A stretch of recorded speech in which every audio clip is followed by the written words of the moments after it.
ख्रिस्तामध्ये माझ्या प्रिय बंधूंनो आणि भगिनींनो, इस्रायलचे जे धार्मिक पुढारी होते परुशी आणि शास्त्री, त्यांनी नियमशास्त्राचे अपनिर्वचन केलं आणि या कारणास्तव आजच्या शुभवर्तमानात स्पष्ट करतो की संपूर्ण नियमशास्त्र हे दोन गोष्टीवर आधारित आहे.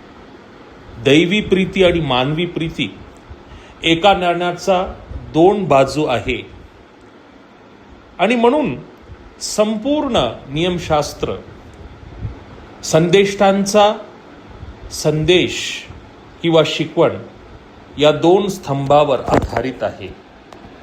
आणि संपूर्ण या शब्दासाठी वापरलेला शब्द ग्रीक शब्द म्हणजे होलोस, आणि होलोस म्हणजे अस्तित्व, म्हणजे आपले आध्यात्मिक अस्तित्व यास दोन आधार स्तंभावर मजबूत असलं पाहिजे.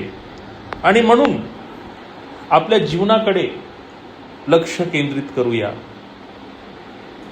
मानवी आणि दैवी प्रीती याचा स्तर कितपर्यंत आहे.